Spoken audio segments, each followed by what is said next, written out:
and welcome to another episode of the Show. We are two geeks who talk about everything. My name is Aaron, and I'm joined, as always, by my cousin Landon. Say hello. Hello and good day. Welcome back. We took How a we little doing? longer to get to this episode. We had a little break last weekend. It was a Yeah, little we wound harder. up taking a break last week. What was that? Just both of us scheduling, and then just Yeah. tiredness and just fatigue. I What don't was know. there was we were gonna do it on the Sunday because I had Right. something going on the Saturday, right? Right. Yeah. Yeah. The original plan was to so for those of you who haven't been sure, like we of course we post these on Wednesdays, but we do record them beforehand. It's not like we're live Wednesday morning at 9 a.m. We record over the weekend prior to when we get these episodes out, and usually it's a Saturday evening. Like for us right now, it is Saturday. Yeah. But if there's a scheduling conflict, we'll move it to Sunday evening, and that's what we were supposed to do last week. Yeah, but I had a But date. I had a date. I took Daffy, that's my wife. I took her to see Dirty Dancing. And they had it playing at the Coliseum place, and they had a live band and live singers singing and doing all that. And I'm watching the movie with her, and I realized I don't think I've ever seen this movie all the way through. And so, seriously, seriously, you wouldn't believe it. I'm sitting here going, because I've seen like the major scenes and stuff, but I was like, I don't recall some of these things or the plot.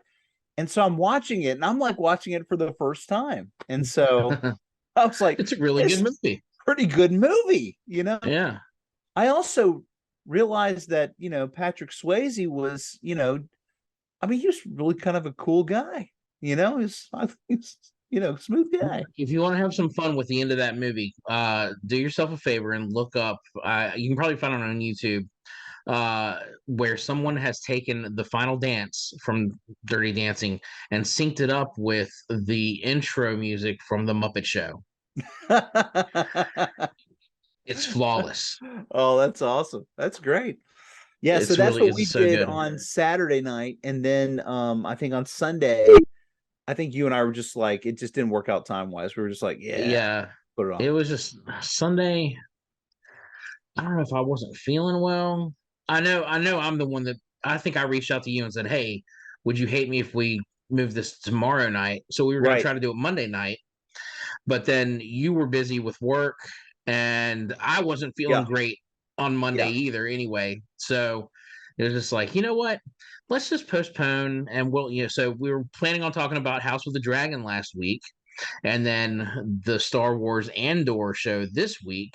Yeah. But it's like, you know what? Why not combine those two episodes into one We'll do them power both. episode? So we'll hit them both So today. for the next seven Um, hours, no, I'm just kidding. I No, don't. I'm no. there's not enough. Uh we'll try to hit the first half hour with the hot D, and then the second half hour with Andor. Hot D. I still love that. House of Dragons, Hot D. There you House of go. the Dragon. All right. So initial thoughts. House of the Dragon. Now, you've been a Game of Thrones fan since way back. You've read the books, haven't you? Oh yeah.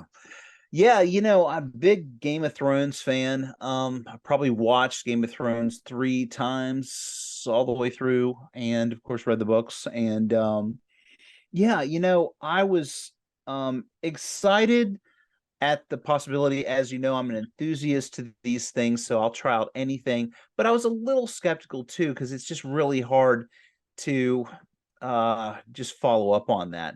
And going into it, I really enjoyed it.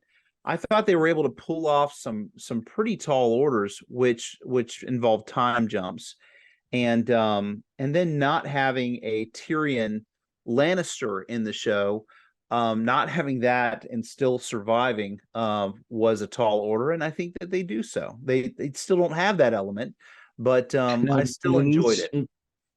so tell me what you mean by not having a Tyrion Lannister. I mean, I know who Tyrion Lannister is, obviously, but by not having, Are you like that type of character, Yeah. or like a character that you latch onto that is somebody that you like from the beginning, kind of Well, thing? yeah. So what I mean is, a lot of the characters in the show obviously went through major transitions and changes in their development, right? I mean, Arya being what Arya was as a little kid, and so on and so forth. But there's still elements that you see, and you're like, yeah, that's who she was going to become. But then there's people like Tyrion, and Jaime Lannister who go through these huge transformative arcs, and I look at Tyrion and I just, oh my gosh, my favorite character by far, just in his journey and his maturity and his the tragedy and then the overcoming. And it's early, but at the same time, there aren't seeds planted for me, at least, for someone like that. And so I'm missing it. There was a comedic element to him. There was a humor, that's his famous line, that's what I do. I drink and I know things, I mean, that which Yeah. encompasses his character. So that's missing, but I don't know that you could easily replace that. Um, and I don't know that they specifically had the mind that it would become what he became, because of Peter Dinklage's great performance. So that's kind of what I mean. Right. Yeah, not to get off track and get back into the previous series, but I think it was like early on in season 7 of Game of Thrones where Jon Snow, Daenerys, and um, Tyrion Tyrion. were all in the same room together for the first time. I'm like, somebody's gonna die. These are my three favorite characters. Something bad's gonna happen. This is not a good sign. Like, I love all three of these people, and Oh it's yeah. like, oh crap, like a Oh my dragon God. is gonna like Yeah. crash through and Just like eat kill two out someone. of three of them. This is just not gonna be good. Um, but yeah, I get what you're saying. I'm one of those. I I go back and forth when I think about the end of Game of Thrones.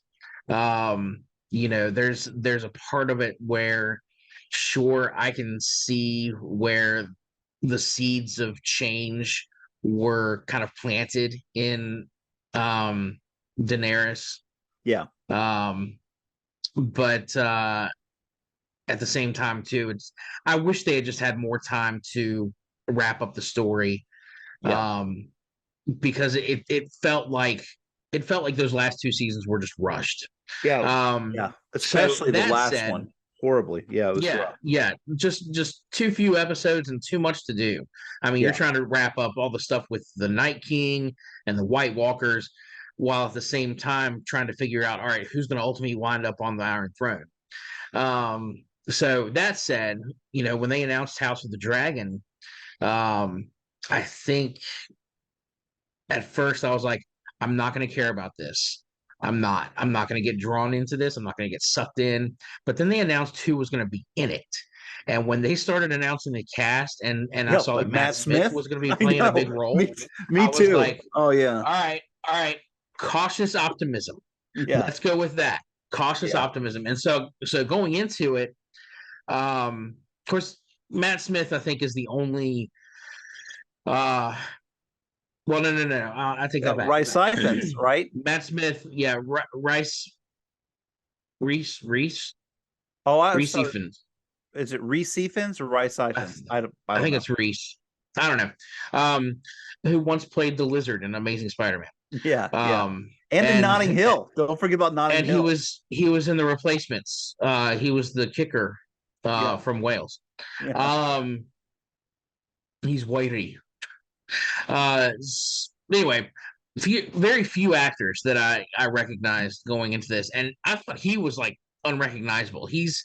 I don't know if they did something with his makeup or if he's just naturally aged to the point where he really doesn't look like Notting Hill guy Yeah, anymore. yeah, He but is, well, it's the beard. I of course, mean, that was 30 years ago. yeah, but he also is. I've not seen him with a beard, No and facial hair, yeah. that definitely changed the way that he looked. But man, what he's a great character. I mean, he really, really is a great character. You know, For what he has to do and be in that series. Yeah, Yeah. as the Hand of the King, um, and as someone with ambition of his own, he is extremely manipulative. Um, he's not somebody who, like, if I lived in this world of Westeros, knowing what I know, obviously omnisciently because I'm watching everybody and know what everyone's doing and thinking, he's not somebody I would trust to be the Hand of the King if I were the king, because I know he's trying to manipulate things. And the thing with oh shoot, my is it Rhaenyra who's the Rhaenyra. king? Oh wait. Yeah. I'm actually looking up names because I have to remember some of these. The names escape me at some point. They're so difficult. Can't we have kings named Jonathan or like David, Bob. Sam? You I know, mean, I know we had a King Samwell Tarly. That's close enough. Just have one of those. But King no, Bob. we gotta have No, yeah, so Aegon he's and Viserys. He's King Viserys. Viserys because we remember Viserys from Game of Thrones, right? Right. So So he's named after him. Viserys, um, well, okay. I feel like I'm getting ahead of myself. Before we get into the characters and what we think what we think of everybody. Again, going into it cautiously optimistic. Most of it based on the weight of who Matt Smith is and what a great actor I know him to be. So it's Sure. like, all right, going into this, I'm expecting him to carry a lot of weight, and he does. He really does. His But he character does Damon so is in such a incredibly yeah, compelling. but without having to talk a lot.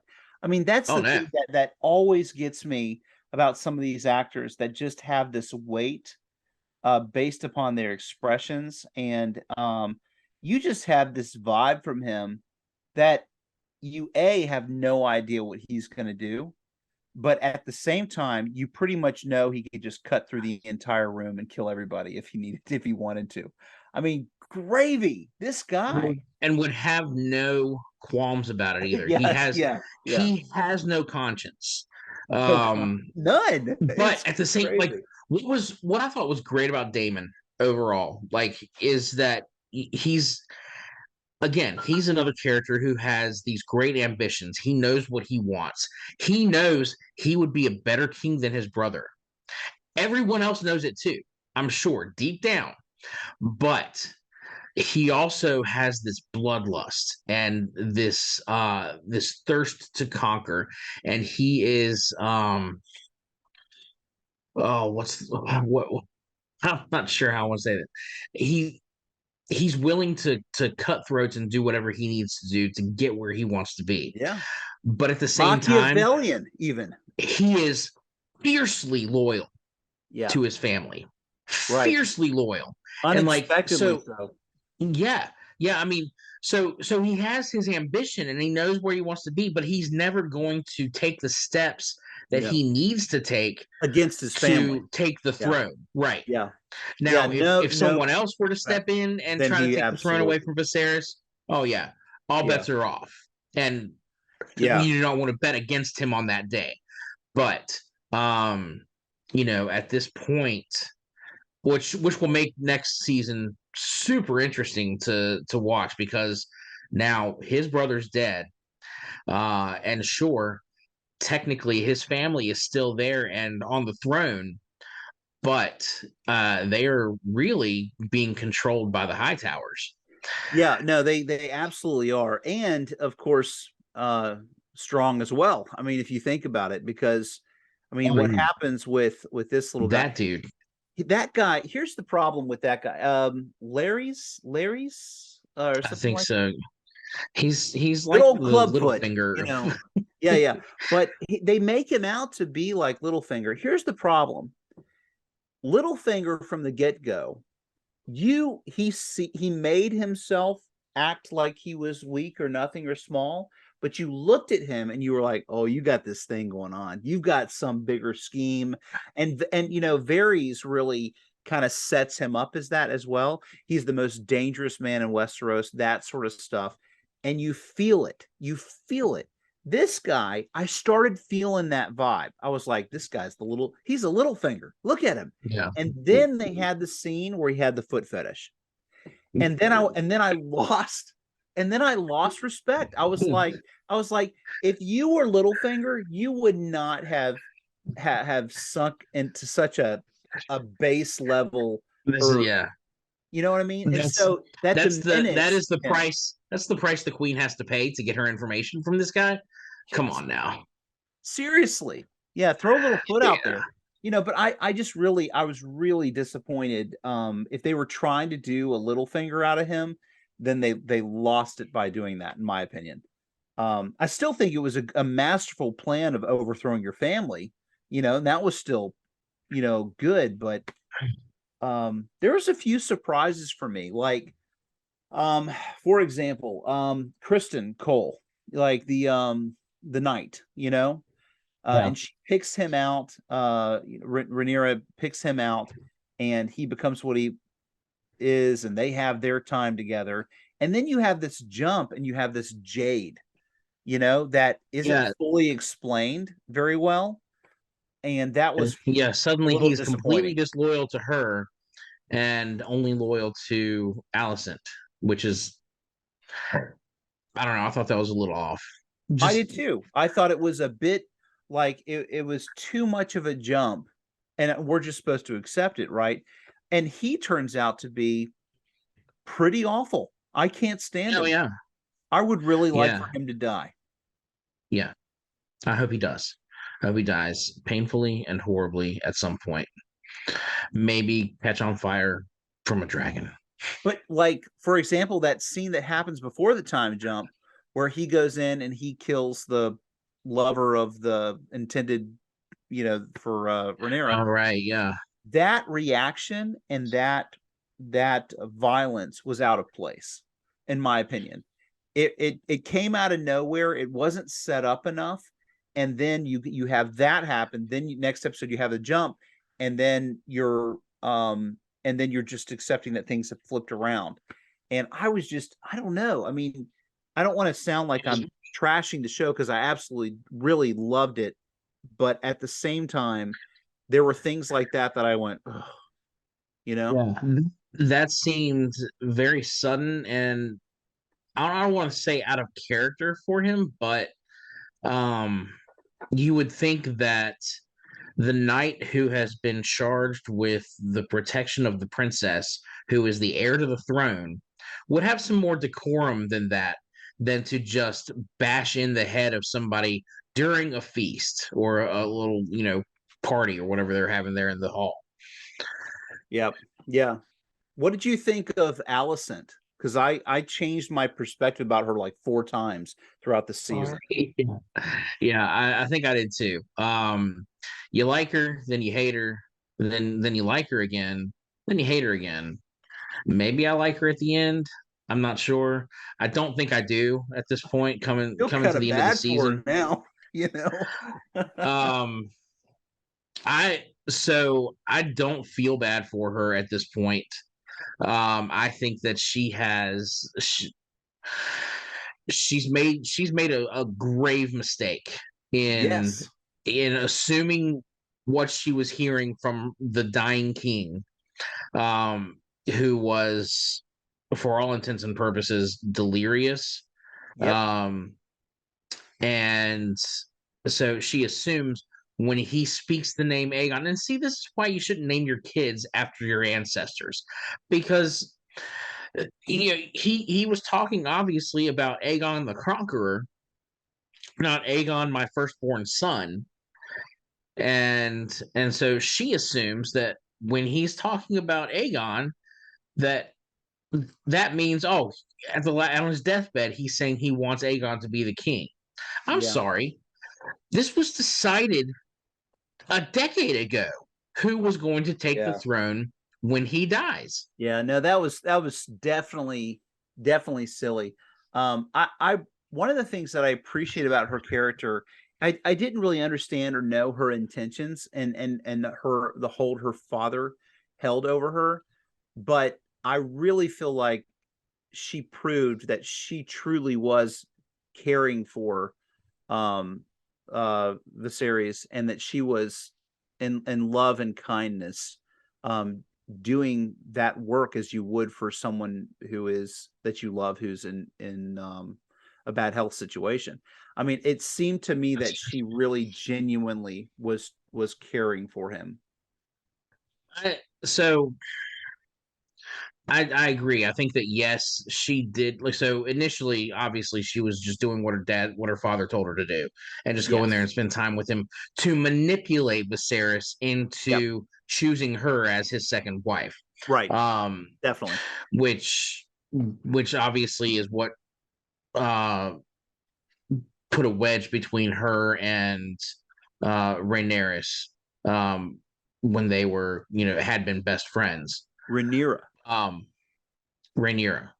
Is that what it is? Sorry, Rhaenyra. man. Yeah, no, that's All right. these crazy names. Yeah. Anyway, yeah. So yeah, I think at first, definitely she was wary of this relationship, and honestly, I think she went in there. I think she probably, like, as you could see her, how nervous she was, spending that time alone with the king. But he was never untoward. Like, he didn't do anything inappropriate. I Right. think she was ready for that to happen.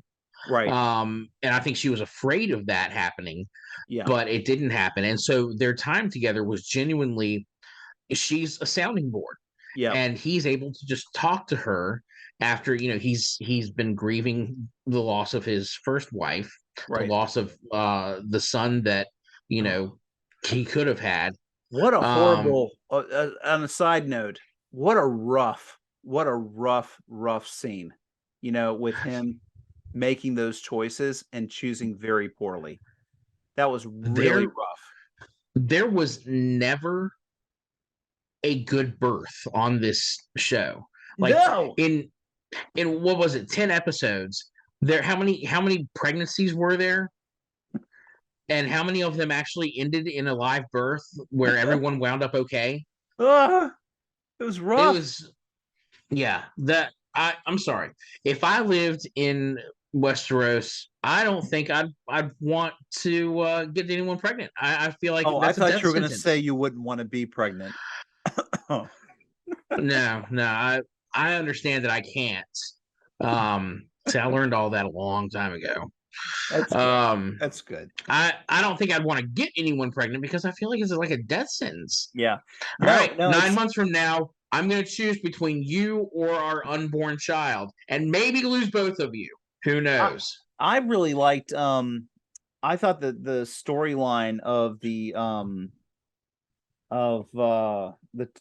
Targaryens was, well, not Targaryens, oh, what's their names? The Valyrians. Sorry. The storyline of the Valyrians was really kind of a cool storyline. Just these two different houses going on. And then the Targaryen aunt, who doesn't get chosen, and their whole Who family. really should have been. She really should have been, absolutely. Um, do you remember this scene when she's on the dragon and she comes in, and you got the high towers, you got all of them standing there, and you're just sitting there saying, please say Dracarys, please just burn all these people alive, and then it's done. We're all good. And I knew she wasn't going to do that, but at the same time, I was like, what this is a power Please. play.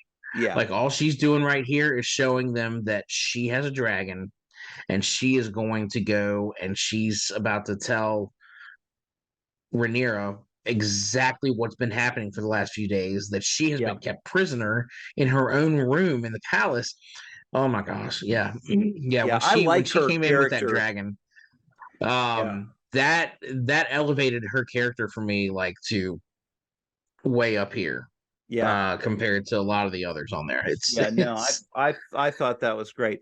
I will say that although, I enjoyed the whole season, the last couple of episodes were by far my favorite, and will compel me to go into further seasons. And I don't mean just because it was provocative or we came to a crescendo. I meant because of where we're at with the characters and the kids. That one kid who is the one with the eye patch. What's his name? Let me look for him. Arion, Aeon. Yeah, he's not Amond, right? Amon's the Aemon. other. Aemon. Is it Amon that he's Amon? Aegon is the older one who doesn't want to be king, but is Yeah, named king. who likes But to do Aemon, things you shouldn't over off of a balcony. That's the one. uh-huh. Yeah, but the other one, so if that's Amon, the one with the eye patch, he if there's any character that I'm like, oh no, you know what I mean? This kid looks like he's a psychopath, you know? Yeah. Yeah. I feel like I don't know how. I mean, he almost looks like he could be related to Matt Smith. Right? And it's like they should have cast him as one of, as one of Damon's kids. But aside from that, Wow. he has that bloodthirsty kind of attitude in Oh him. my And gosh. who can blame him? I mean, he True. lost an eye as a child to his cousin, and I'm sorry, it was incredibly foolish of Rhaenyra to send her son to the Baratheons Very, alone. very. But I think what we're gathering and we walk away from this season with is that this has been a maturing season, almost really a backstory for who Rhaenyra is. Because you think about that last scene with her, in the season, and it's like that oh no moment. You know what I mean? This is like thinking about like Daenerys and that vengeance when Missandei was killed, right? Mm-hmm. And you're just like, well, I think we're going to just leave reason, logic, diplomacy, and all that aside because, yep, here we go. At the door. What'd you say? Check all of that at the door. Yeah, she checked all at the door. Yeah, it's all gone. Yeah. Yeah. Yeah. So I think this is all Although kind of a coming to who this character is, and I think there's a bit of naivety because again, her exposure with family has been that you wouldn't kill your family members. We're Targaryens. You don't do that to each other, right? except now they have. And now they have. Yeah. That you know, I wonder how much it's going or how much weight is going to be put on Eye Patch Kid. Amond. Is it Amond? Dang it. Yes, Amond. Because clearly he did not intend for his dragon to eat the other dragon and his cousin. Like, I don't That's think he true. intended that to happen at all. I Do think you he think wanted he to just scare him. scare him? Okay, gotcha. But again, we come back to a line that Viserys delivered early on when who was he talking to? Was he talking to Valeria, Lord Corlys or whatever? That saying the myth is like we really don't control the dragons. Oh yeah. Like, and so I feel like that is something that needs to be remembered. Every time we see a Targaryen on the back of a dragon, it's like this dragon is allowing you to Yeah. believe that you have control here. Right. Right. But when it comes down to it, that dragon's going to do exactly what it wants to do. And it sure did. It And sure did. so when Aemond, aims his dragon at his younger cousin's, much smaller dragon, He's it's basically like, all saying, right, take him down. it's snack time, baby. Yeah. So, chow down. Yeah, Bit him in dragons half. don't just play coy and no, this is the real I deal. mean, if I was a giant leather winged, fire breathing beast, I'd be doing whatever I wanted to. Quite a Don't talk hard to me in some old situation. language. Yeah, quite a hard situation too, because you think about like the just the illegitimacy of, Rhaenyra's kids. And they're really just like in Game of Thrones, there truly are things that aren't maybe don't work out, and so it's not like you can full force root for anybody in the shows like they are the good guy. The only one that you Right. can do that in Game of Thrones with would probably be Jon Snow, right? That you could say he really is on the side of good, in the effort of being good. But He's got a good heart. he's got a good heart. But everybody else, in some level, something is compromised, and you're either working your way back from it or you're working your way down into the pit of it. And so it's, this situation is, they don't really have much of a true right to the throne. Um, the When you last play thing, Game of Thrones, you either win or you die. yeah, that's right. The one thing I was going to ask you before we move on to Andor, or our trivia, before Andor, is, there's, I think about Game of Thrones and the little girl, and she's reading the story to the Onion Knight, in the cell. Do you remember? And she talks about Rhaenyra and the dragons, and there's like a little tale of about what happens and how they fight against each other for the throne, and Rhaenyra dies. Do you remember any of that? I don't, but that was very early on, wasn't it? Like the first two or three seasons of Game of Thrones, I think it was like maybe the third the season, second or second third or season. third. Yeah, yeah, Um, and that's Baratheon's little girl, right? That winds up getting yeah. burned at the stake. Stannis Baratheon's daughter. Stannis, yeah. um, I remember the scenes where yeah she was um reading with Sir what's his name Yeah, yeah. um The Onion Knight.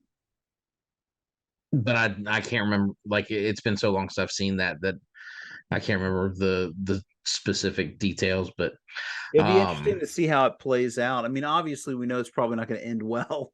You know what I mean? But no, I mean because yeah, I mean I think I made the mistake early on of looking at the lineage, the heritage who sat on the throne yeah, from one leader to the next, and I knew Aegon was after Viserys. I was like, well, how's that possible? They just said that Rhaenyra is going to be the next in line, but yeah. so anyway, um,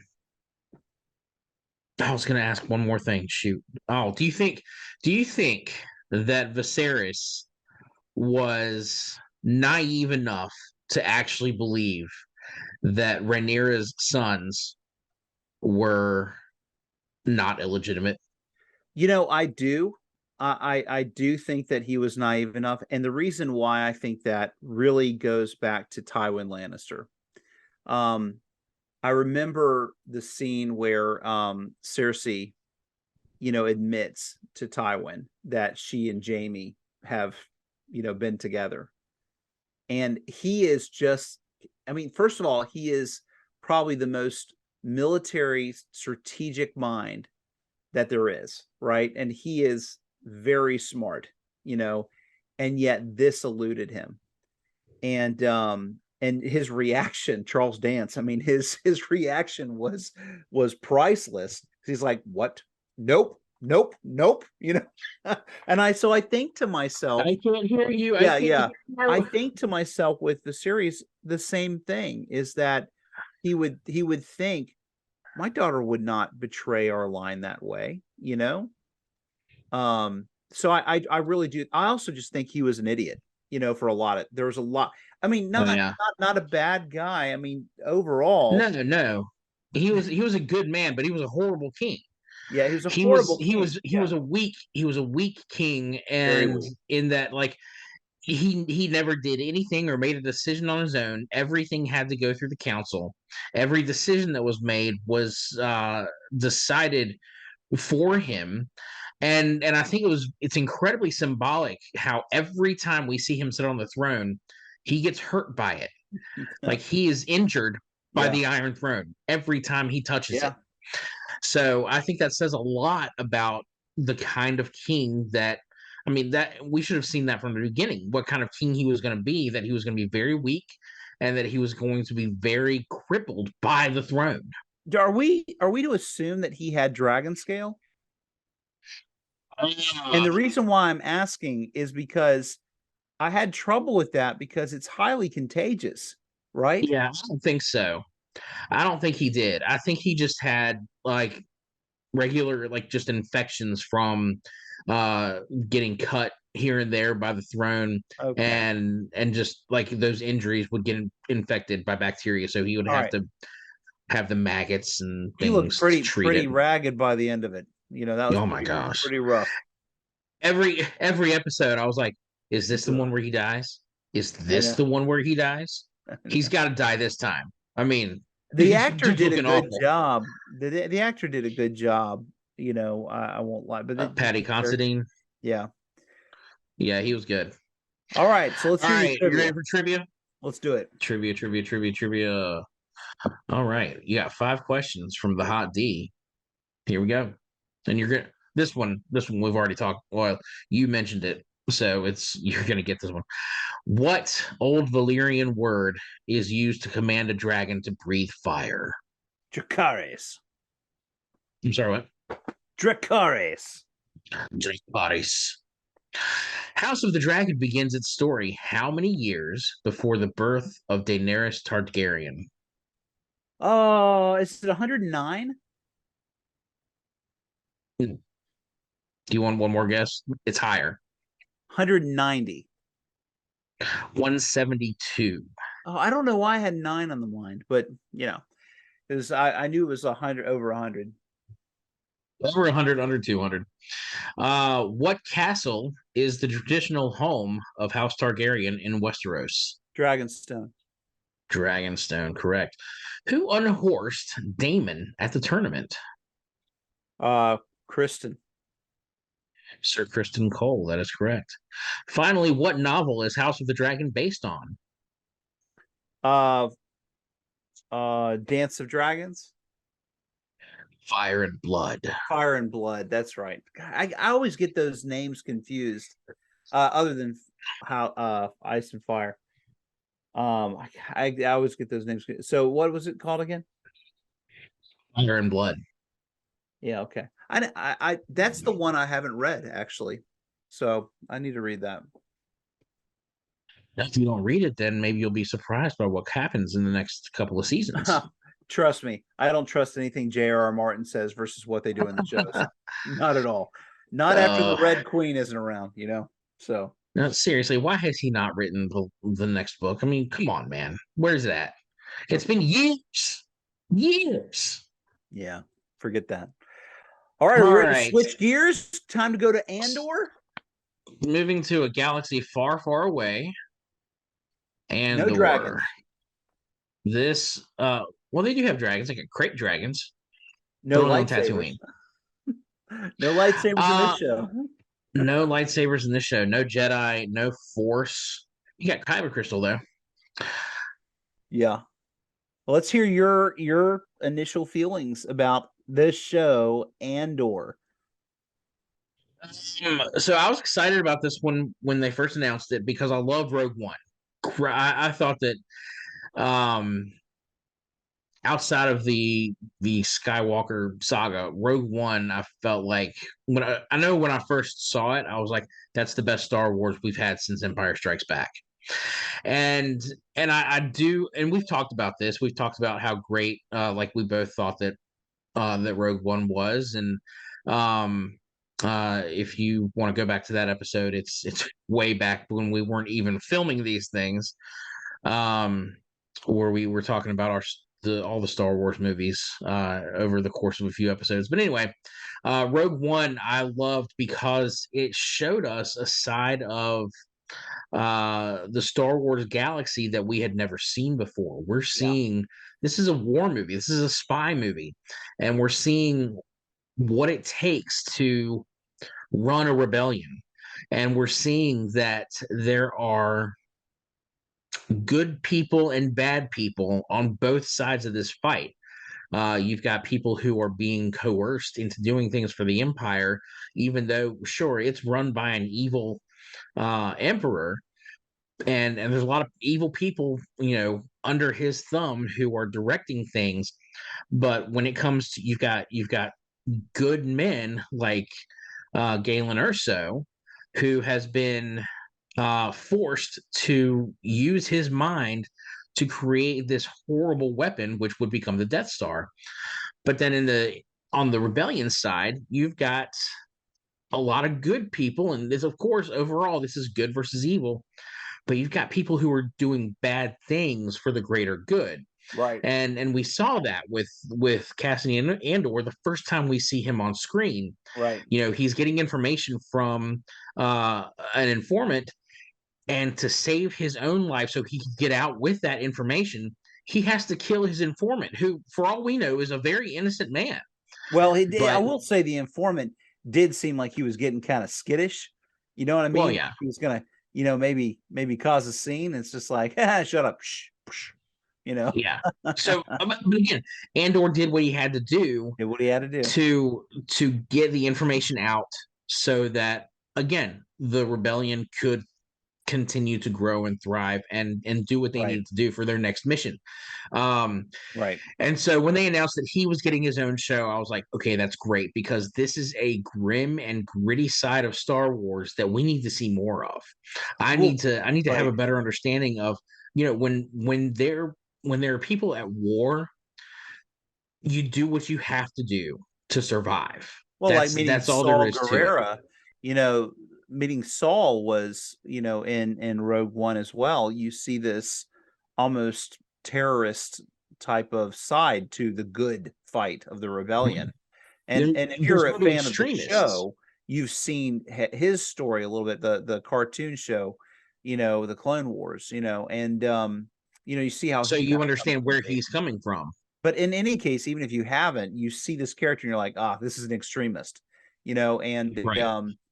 but expanding on all of that, I was really glad to see him in the Andor show as well. But yeah, it's the thing that got me that was interesting to me about Andor and then Rogue One, of course, was that it wasn't just simply good versus evil, but that you have people who have different philosophies about how you accomplish this in a rebellion. And so there's so much depth that goes beyond just using the force and using a lightsaber and trying to fight this emperor that can shoot electricity out of his hands.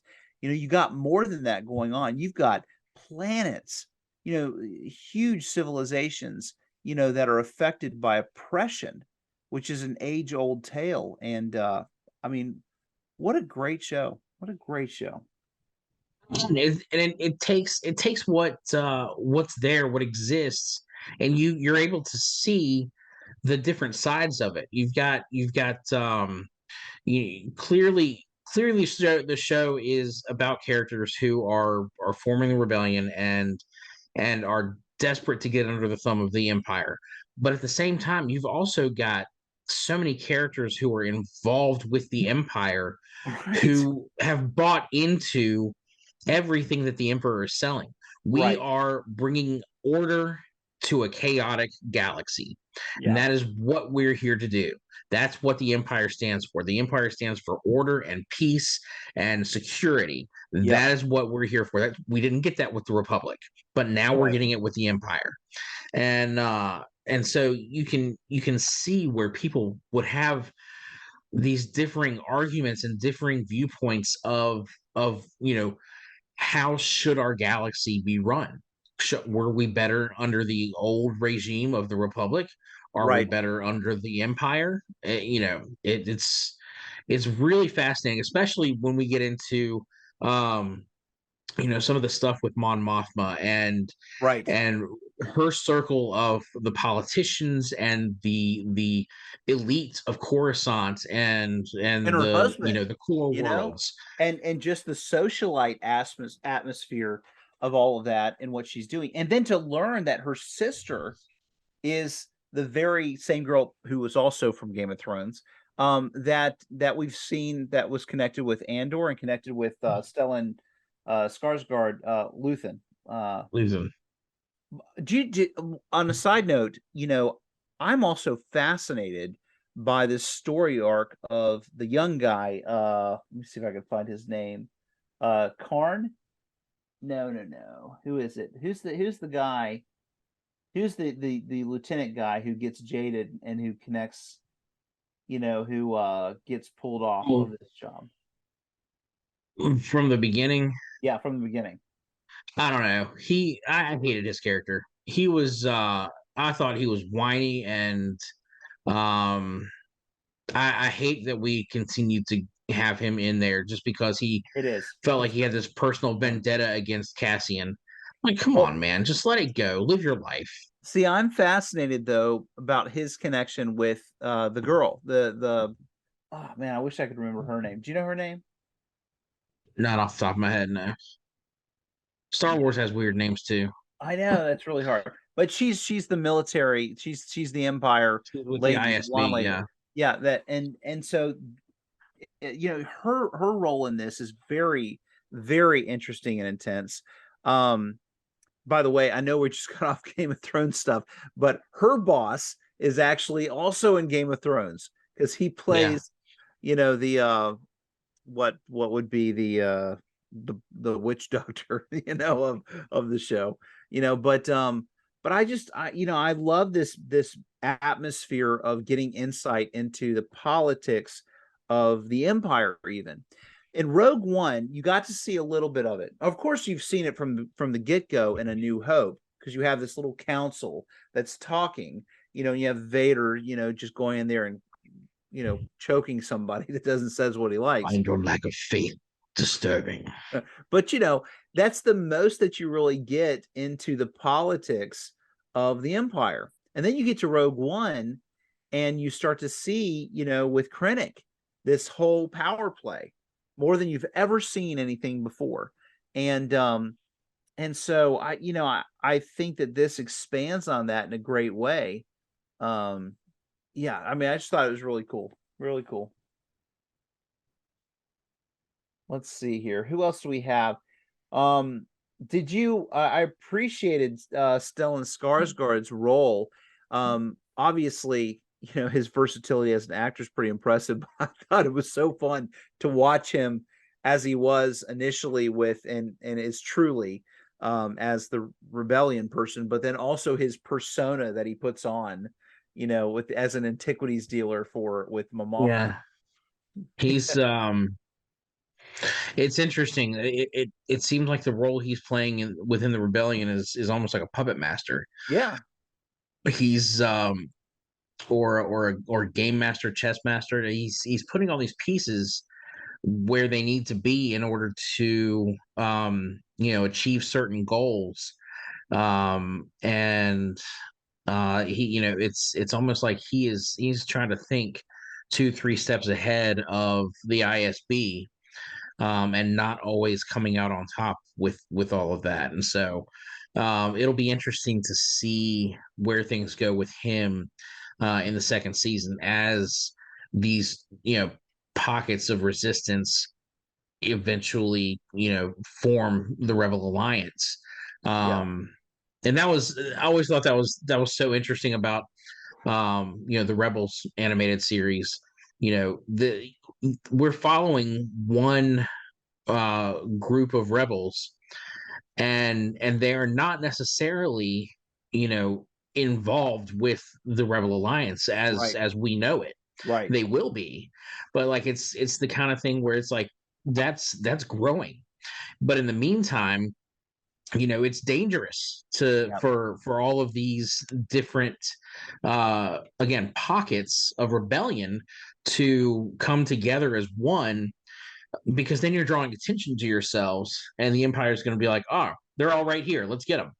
Right. Uh, Whereas if you're, kind of playing it fast and loose behind the scenes and trying to, pull the rug out from underneath the Empire over here and over there, simultaneously, I think that's the interesting role that Luthen plays, where he's kind of keeping his eye on all of these different factions Yeah. that are happening, and at the same time trying to make sure that for the greater good, what needs to happen is going to happen.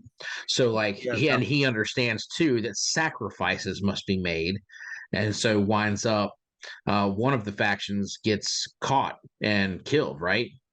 um Yeah, and there's a even though they great know, victory. Yeah, and they knew they were sacrificing it because him and Saul had a conversation about it, right? yeah, yeah, Yeah, yeah, and and they knew Saul that that was going to was be a like, loss.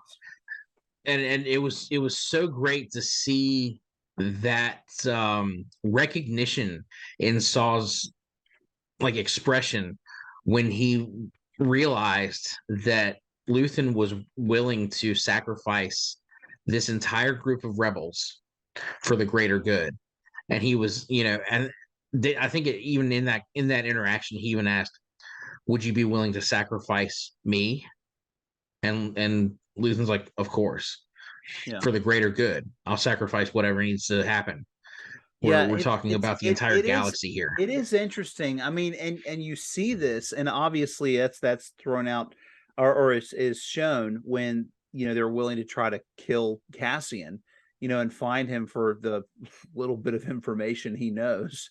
You know what I mean? And We've it seen Luthen's face. right, and it's just to me, it's incredible, how far that goes. I also it doesn't change or doesn't diminish for me Star Wars as a whole, this other side, or change. I think it's still incredibly impressive when you think about the copus of this, that you've got this whole political affair, all these people, this rebellion going on, and in the end, you got this Jedi thing happening that goes in and then cuts down the Emperor, and cuts the snake's head off.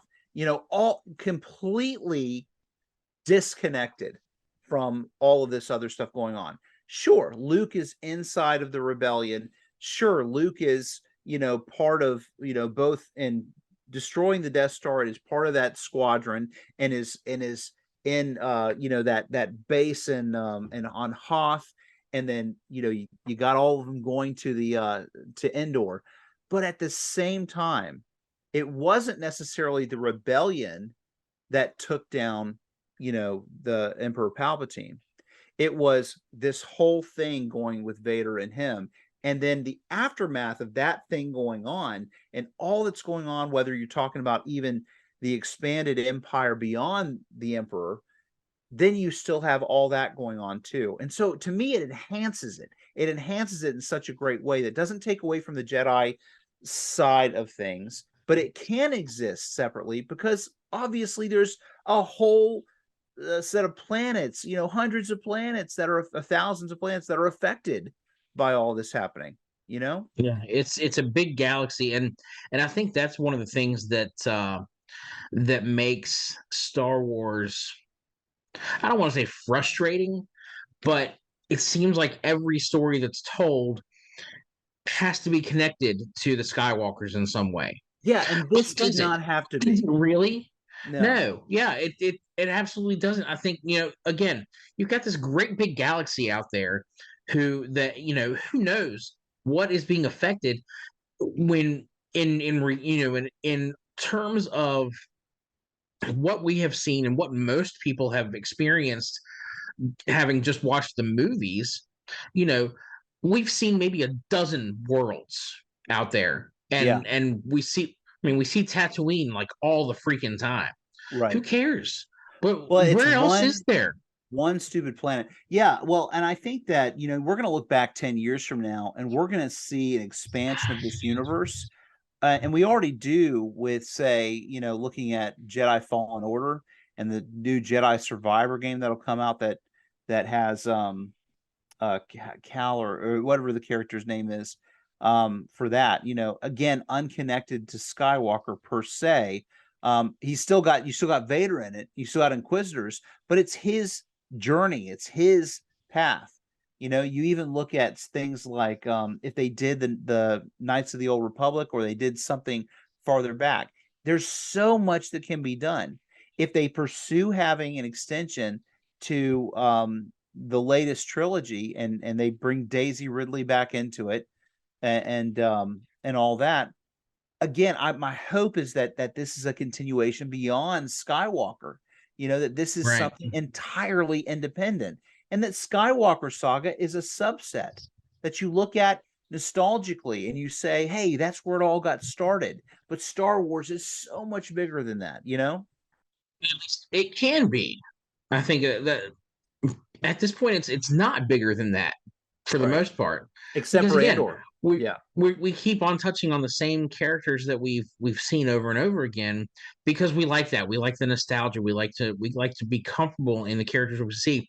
Right. I was excited when they announced that Ryan Johnson was going to do his own trilogy that was going to be separate from the Skywalker saga, because it was supposed to, whatever his story was going to be, was going to be somewhere else in the Star Wars galaxy. Yeah. And that to me is intriguing. I want to know, like, and some of these stories that have been coming out recently, in the past with like the golden age of the Republic, those stories that have been coming out. I haven't read all of them. I read some of the comics. I read a couple of the novels, but it's fascinating to see.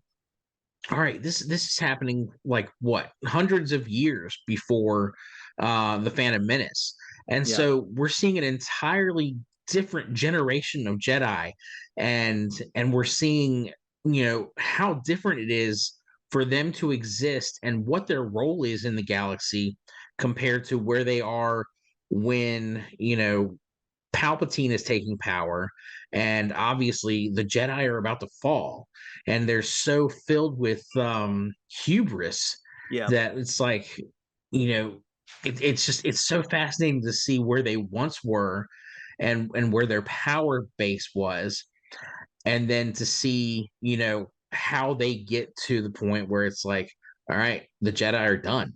We're Yeah. we're we're we have no power anymore. And Right. Right. so that's what I'm saying. With you've got such a robust, not only a robust timeline that can tell all of these stories, but again, like you say, the galaxy is so much bigger So than big. just Tatooine. Yeah. Let's Yeah. explore some of these people and some of these places where we've never seen before. Yeah. No, no, agreed. And I mean, don't get me wrong. I'm thankful for Obi-Wan, the show. I'm excited about Ahsoka. I still will always have a value and an appreciation and excitement about that stuff. But exploring, and Mandalorian, but exploring things outside, I think is important for the future of being able to make this effective long term, this Star Wars universe, and Right. there's so much that can be done. Jedi Yeah. lore alone. Think about what was done in Rebels to explore Jedi and Force lore. That was so fun to have all that explanation and backstory. And that's why, people like me that are enthusiasts jump on, even the latest trilogy of Star Wars, even though, yeah, it wasn't as great as it could have been. You jump on things like Omicrons and things like that make you go, oh, the lore, there's more, this new thing, this, and oh, there's so much that they could do. So we'll see what happens. But in the meantime, how long do you think Andor is going to run? Seasons. Huh? 2 seasons. Two? Yeah. Like that No. was the plan from the beginning. Oh, really? Just to have two? Yeah, yeah. So the second season is supposed to uh get us to the point where Rogue One begins. Oh, okay. Gotcha. Gotcha. So at some point in season 2, we will get K2SO, which I'm excited about. I got a Um, theory question. Do you think K2SO is actually the box robot, his friend, and that somehow that gets transferred into maybe the Imperial? It Hmm. popped in my mind one night. I was watching, I was probably in the second to last episode, and I was like, what if that guy right there becomes that? That would be interesting. I Think hadn't thought about about it, it. right? Oh my gosh, that would be cool. So only I don't two. know. I don't know. His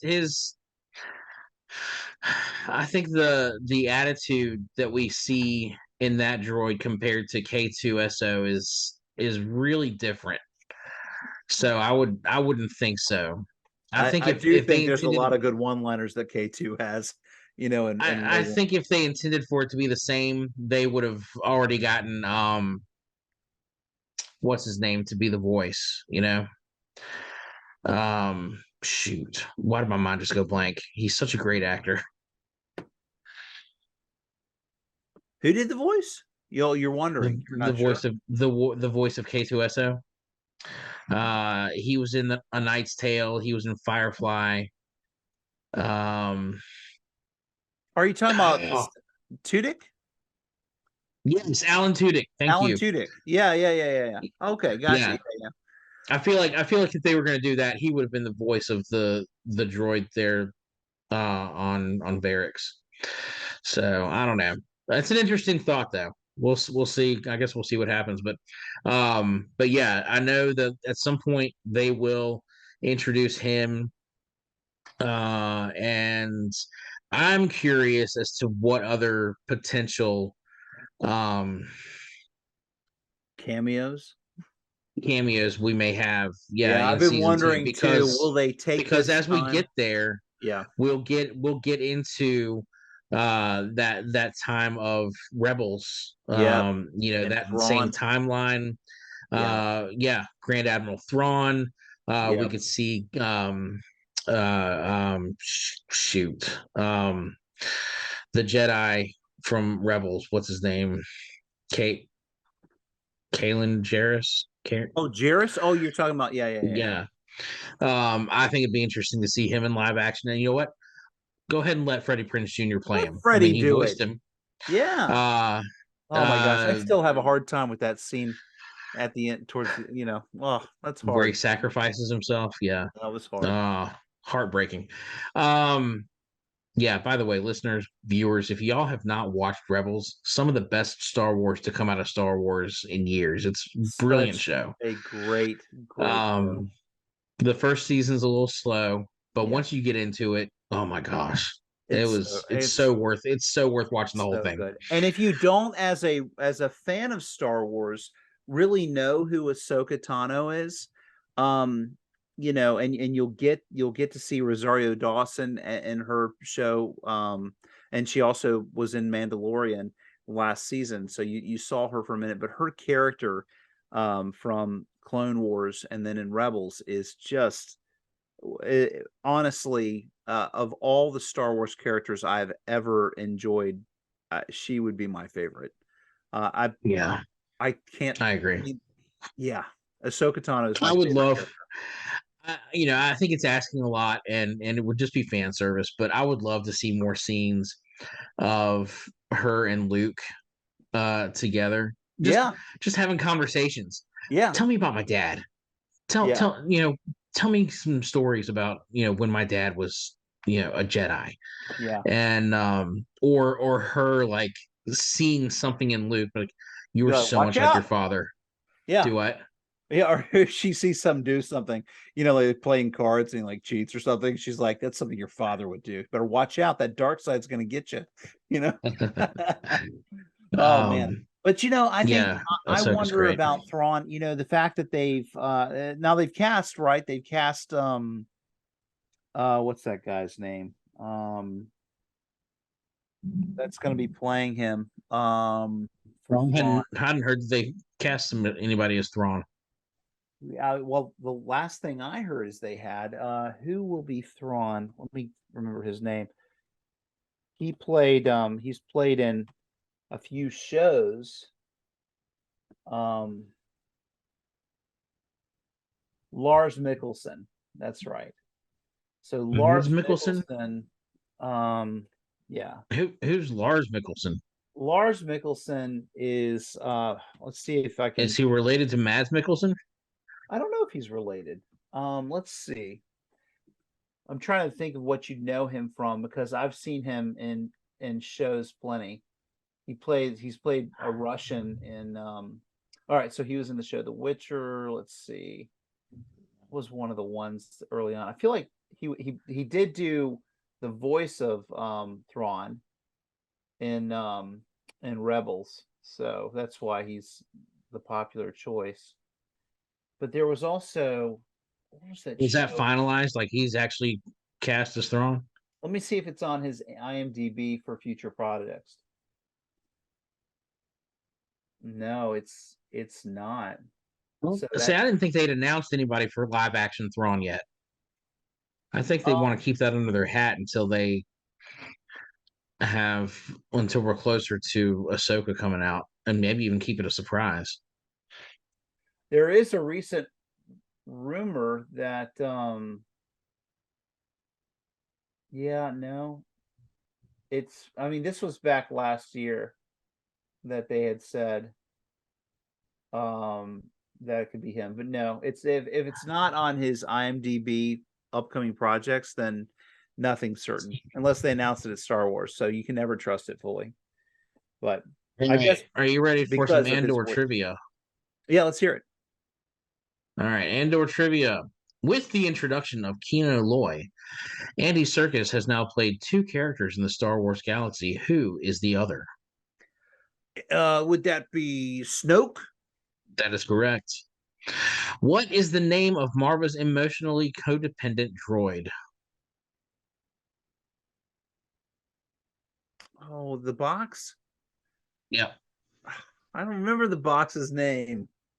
Oh, bummer. One thing we didn't talk about? We didn't talk about the mom, you know, Petunia. Oh, yeah. She did a great job, didn't she? That's her. That's her, Marva. Petunia. Yeah, Petunia. yeah, she did, I always and I hear her think that as Petunia Dursley.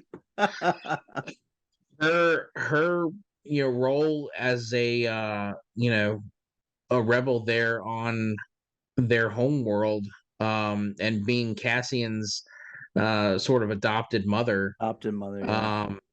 really has shaped him into the rebel that he will become.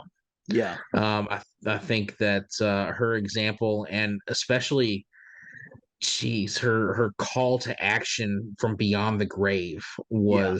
was spectacular there in That that was last episode. wonderful. Um, Wonderful. so Wonderful speech. yeah, that was really great. So it's really it's again with Cassian, it's great to see. Not only we know who he's going to become, we know what kind of rebel soldier spy he's going to be, and to see that's sort of always been there. This I'm going to do whatever it takes to I feel like at first, at the beginning of the series, Rebellion has nothing. He has no love for the Empire, certainly, He's trying to but find his sister. fighting as part of a rebellion is not something that is on his mind. No. And then as the show progresses, as he sees more and more of the oppression of the Empire in the galaxy, and then experiences more of it himself. Yeah. Not that he hadn't experienced it previously, but he starts to see more of the corruption that he had been blind to, or had been turning a blind eye to. It really changes his engagement with how they're going to move forward, and what his role will be within the rebellion at large. So Yeah, let me again, ask you this though.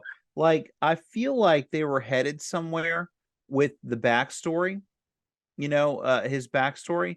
and then it just Yeah. drops entirely, and I feel like I was kind of missing, a little bit of closure there. Not that they won't probably flush it out in season 2, but, there's really wasn't anything left with the sister and anything that happens with the kids he grew up with, on that planet. Um, other than what we see, with the leader getting shot and then that's it. And so I feel like it was built up like that would be more important than it ended up being. What are your thoughts there?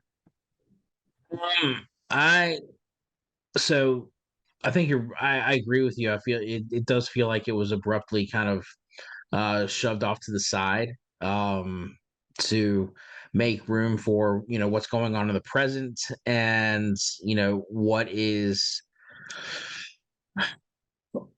obviously more important to the plot of the story. But at the same time, with them having planned 2 seasons of 12 episodes apiece, I feel like we're definitely going to get the closure that Yeah. uh we should, because again, the 2 seasons have been planned. It's not like they saw that Andor was a success in the first season. They were like, all right, let's do a second season. No, Yeah. they knew from the This start was this is the planned, story we're going to right? tell. And so I think that with the flashbacks and finding out what happened to his sister, I think will continue to play a role. We just don't know what that role is going to be at this point. Yeah. Hey, side note, Lars Mikkelsen, who did do the voice of Thrawn in Rebels and potentially could be Thrawn in live action for Mandalorian, is the brother of Mads Mikkelsen, who played Urso, Galen Urso. Interesting. So yeah, and Hannibal Lecter in the show.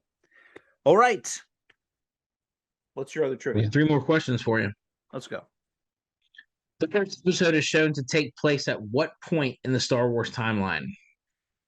5 5 years before the Battle of Yavin. That is correct.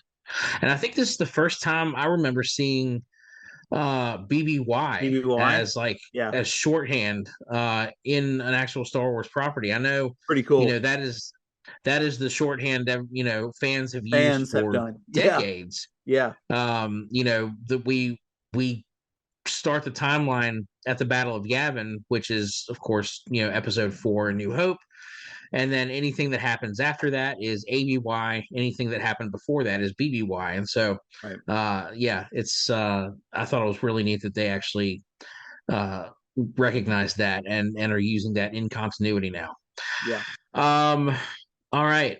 Mon Mothma is a galactic senator representing what wealthy core world? Chandrila, Chandrilla.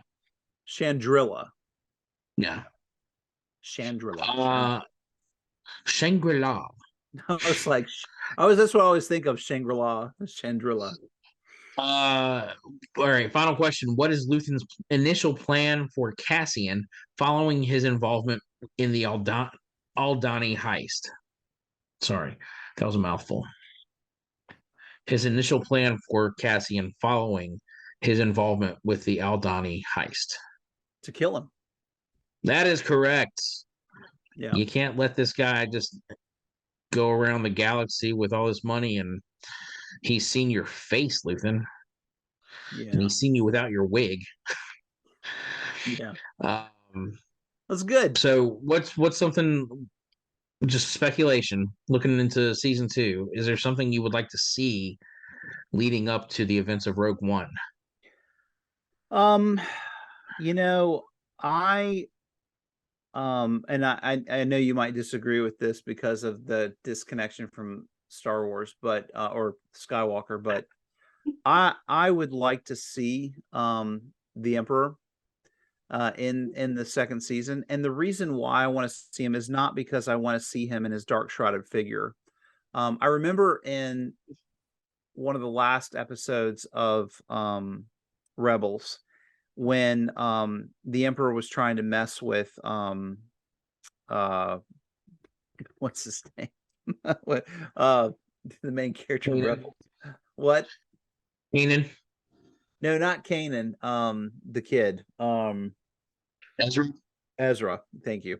Um, he was trying to manipulate Ezra, and he came in the form of his undisfigured self, right, in a hologram. And then, of course, that gets messed up, and he sees him for who he is. And to me, it would part of understanding the world that as they're being oppressed. And I think about Hitler and the banners of Hitler and all of that for Germany.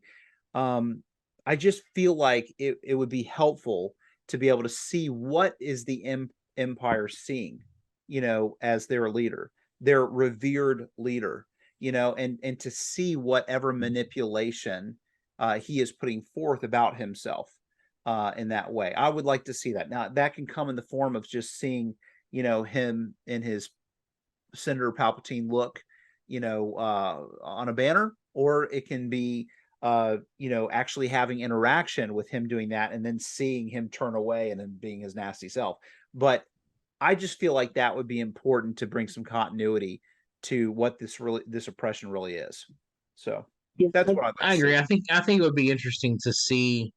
I don't think I want to see Palpatine playing a large role No, no, in this, but I do think it would be interesting to see maybe the Emperor making some kind of public address over the HoloNet or whatever, and what we're seeing, broadcast across the galaxy is this unblemished Palpatine as he was prior to Episode 3, because he's putting on this face right, that would not make people uncomfortable. right, Whereas, we know the truth behind it. He's not wearing that mask anymore. He is full on dark side. He right. is, his facade melted away when he Fought Mace Windu. fought Mace Windu. Right, So, right. yeah, I do think that would be fascinating to see. Um, but yeah, I am looking forward to season 2. I don't think they've announced yet when it's coming, but I know they're filming right now in London. So, Well, there you go. uh, What would you look like to forward see? to. Anything particular Um, you're in? I'm more K2SO. That droid was one of my favorite parts of Rogue One. I Yeah. loved his interactions with everyone, just his the the sarcasm that he brought to of course, it's all for the sake of comic relief or whatever, but I think I wouldn't mind seeing cameos from characters that we know from Rebels. Maybe see Ahsoka, maybe see Hera, Oh, or Hera. Ezra. They've Yeah. already cast those roles for the Ahsoka show. I know that for Right. sure. Yeah. So I think it maybe seeing some of these characters, as the rebellion is building, to continue seeing that, because we know they're there. We know they exist. They're out there fighting the good fight. Um, so it wouldn't hurt my feelings at all if we got some of those animated characters had some live action appearances. But other than that, I'm looking forward to whatever they bring to it, because again, this is some of the best Star Wars that we've seen Yeah. uh in years. This is and it has nothing to do with Jedi. I mean, Yeah. we're not seeing any lightsabers, we're not seeing the Force being utilized or manipulated. This is just a good war story, Yeah. and I am fascinated to see what's going to happen next. Yeah. Because Absolutely. now you've got Andor, who is fully committed now to the cause, Yeah. and you see that in the final scene when he confronts Luthen. He's like, "I know you've been looking for me. Here I am. Either kill me or take me with you." Yeah. And Luthen just smiles, and because he realizes this guy is all in, Yeah. and so it's like, all right, all bets are off. You got somebody who is this committed to the cause and Right. who's willing to do anything that it takes to get the job done. Right. There's nowhere we can't go with this. Right. Right. So I'm excited. I'm excited about season 2 and what it's going to bring. Yeah. Me too. Me too. It's good. All right. Next week we are going to get into the holiday spirit and talk about some of our favorite Christmas movies. I don't know, maybe do a top 10, something like that. Oh Get yeah. into some of the favorites and some of the not so greats that have come and gone over the years. Let me tell you, just as a little preview of what we can talk about next week, I just finished watching Prancer for the first time since I was totally 1989. gonna admit, did you cry again? Again, I don't remember crying the first time, but let What? me tell you, I was 9 years old, man. I don't remember Heartless. crying at movies when I'm You're 9 years old. heartless back then. You heartless now. I did cry this time, though. I Hey, will say good that. job. But see, here's the thing: like the first half of the movie, I'm watching it, and I'm like, I think I'm identifying a lot more with Sam Elliott's character than I did, as a kid. Because here, all I'm thinking is like, yeah, he's being Kid, hard on this little girl, but but the she's kid's completely whining, reckless, reckless and and he whining. is do what? Yes, she's reckless and whining. I know. The whole time she's running away from home. She's doing all these crazy things, and I'm just like, yeah, he's being tough on her, but he's trying to keep her safe, and he's doing the best he can. His Doing the wife best just he can. died. Yeah, I mean, the come best he on. can. All right, No, well, that we'll movie get into always all made me that. cry. Yep, we'll We'll talk get about into it. all that next week. There's lots of those movies I remember from childhood One that Magic Christmas. Just saying may it. not have stood the test of time, and that one's on my mind too. Oh yeah, I Let me know it tell you. is. Um, but yeah, we'll get into the ones we love, the ones we loved as kids, and maybe didn't Ones we loathe. make it make it as adults. All right, Landon, anything else that you have before we sign off? No, thanks for listening, everybody. Please do share.